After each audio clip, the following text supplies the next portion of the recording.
A new WBTV investigation has found Charlotte's bus system using broken equipment that's leaving buses literally unable to collect money from paying passengers. Our new findings come as city leaders continue to push a plan that would raise taxes for all Charlotte residents to the tune of billions of dollars to expand mass transit. WBTV investigative reporter David Hodges went undercover to find out just how extensive the problem is. Since we started investigating CAT's bus operations division, we've heard from drivers and riders. One issue was brought up by both. The fare boxes are rarely working, and the majority of time they don't work. Paul Pahalski rides the 14 from the Arboretum into Uptown for work. So prints the date, so June 15th was the last time it worked. And I've been riding at least 2, mostly 3 times a week since then. Fare revenue from buses has dropped during the pandemic, but even now, CATS is miles off its own projections, slashing predicted fare revenue by $5 million. Hey, how's it going? We wanted to see if that was because of broken and malfunctioning fare boxes. So I went undercover to get an unfiltered look with a 10-ride CATS pass, a GoPro, and a whole lot of ground to cover. These things been working? It didn't take long to find a malfunctioning fare box. I'm guessing this means you can't take my ticket. Over 2 days, I took 10 different buses, everywhere from Matthews to South Park, It's not working. No. Uptown to Plaza Midwood, the Arboretum to Beatty's Ford, and Bojangles for a chicken biscuit. Is it working?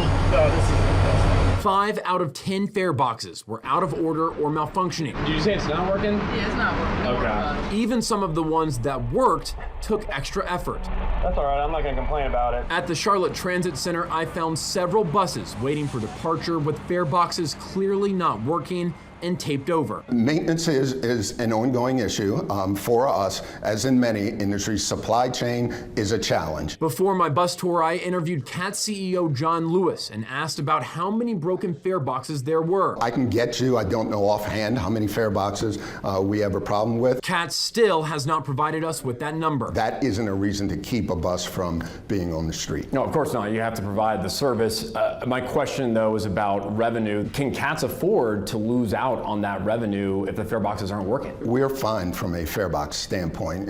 We have received the federal revenue that will help us get through this period, both from a ridership standpoint and a supply chain standpoint. So revenue in that entry is not a concern for us right now. But Lewis had a different tone in February of this year when he said CATS needed to find more revenue. How do we find additional revenue, dedicated revenue, to create a transit system that meets the basic needs of our customers?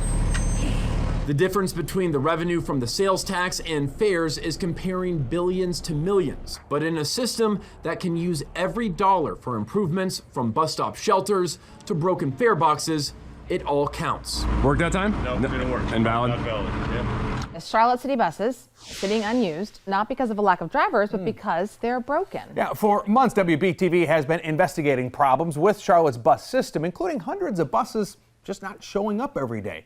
Transit leaders have blamed the problem on a lack of drivers. But investigative reporter David Hodges has uncovered new information showing dozens of buses that simply can't be used.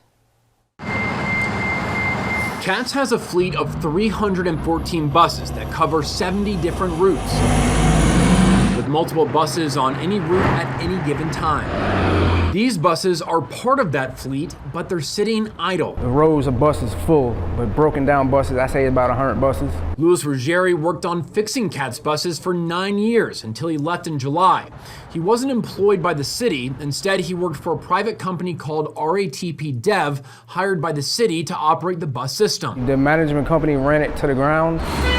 Over the last few months, CATS bus operators started sending WBTV video of buses breaking down and leaking fluid while they were picking up passengers. Is that happening occasionally as Every well, day. too? This is Every day. Every day. This is an everyday thing. I spoke with a group of operators recently after they left a union meeting. Just this week, I was broken down at Carolina Place Mall with a bus that should have been out of service decades ago. WBTV obtained a copy of these out-of-service reports for the CATS garages on Tryon and North Davidson.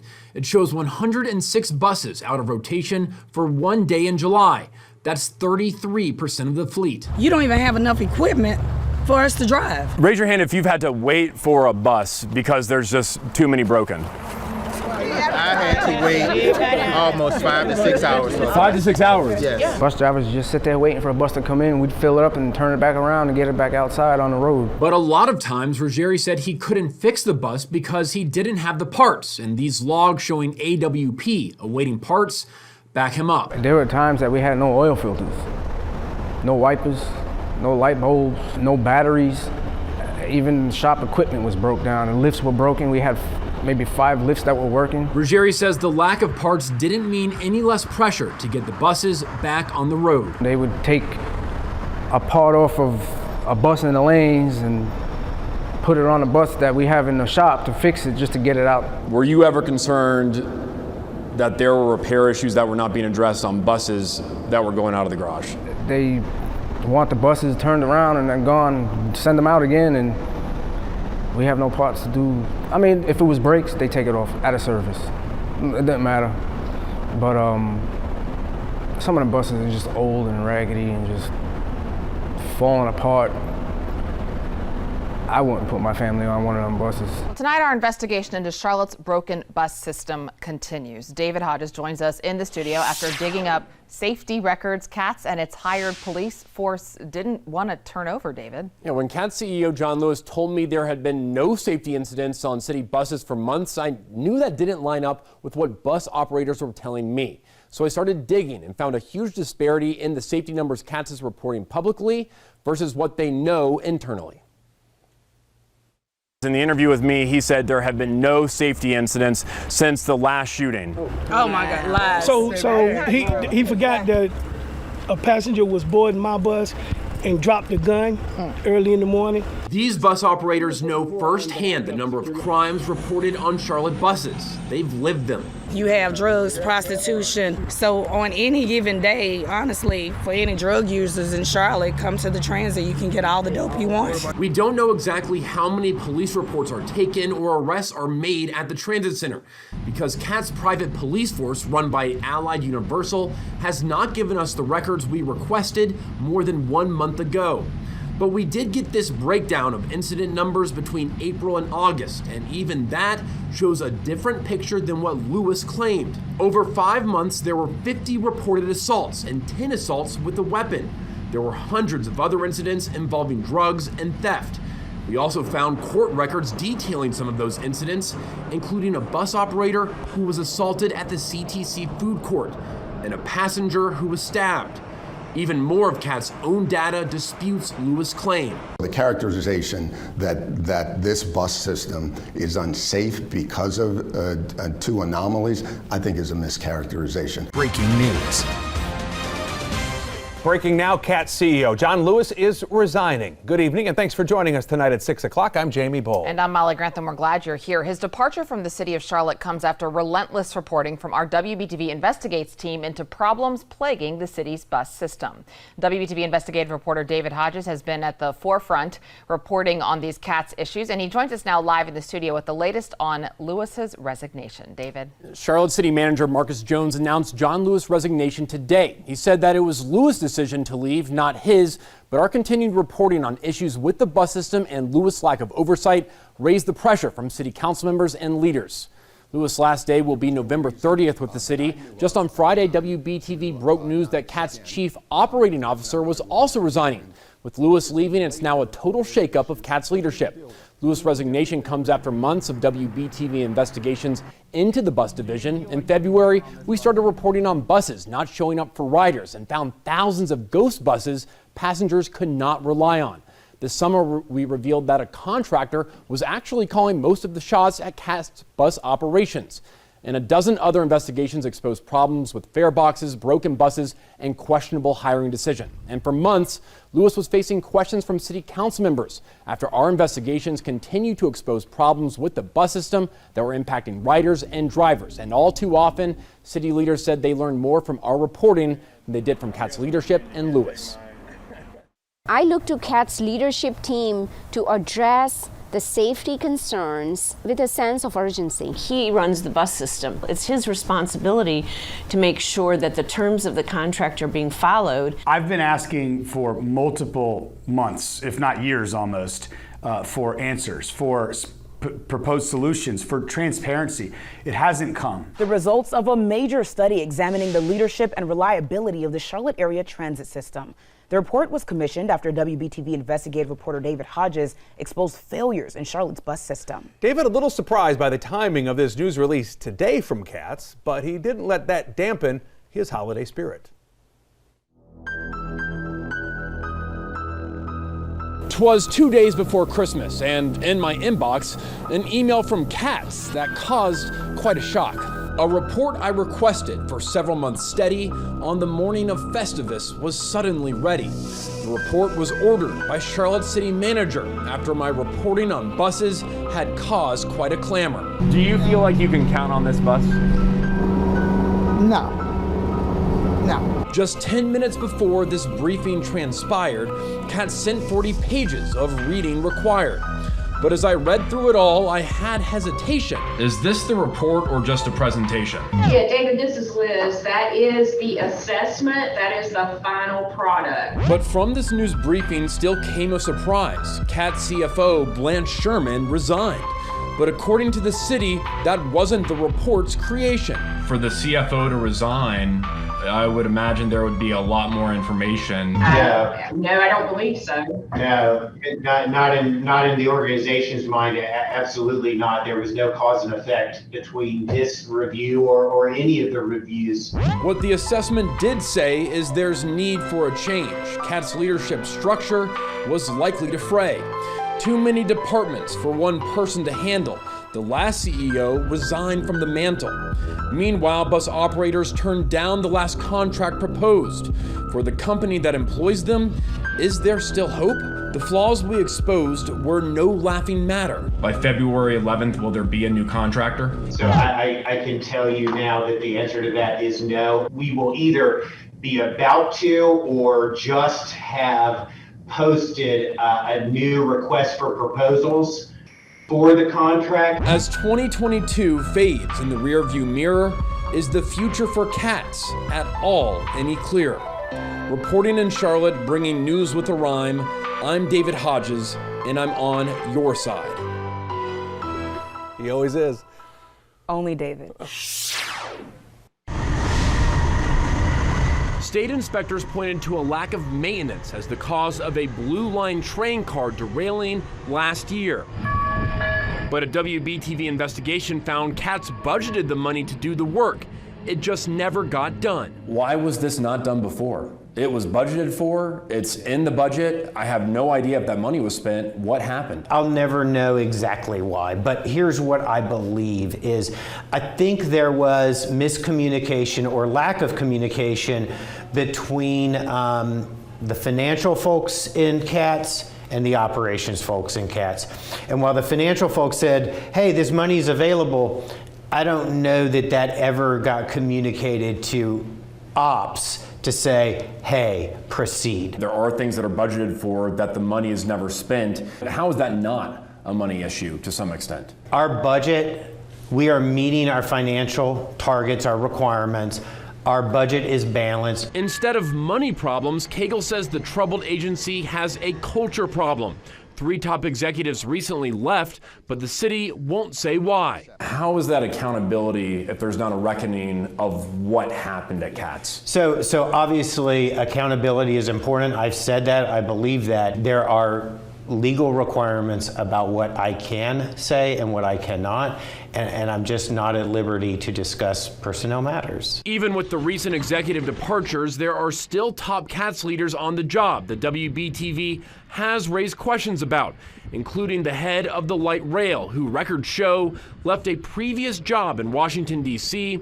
after a report found a long list of safety and culture problems on his watch. Do you still have a general manager of rail services and also one in safety and security who were at the forefront a lot of this? These are people in high-level positions. Is there accountability that needs to happen there? Absolutely, we're looking at that.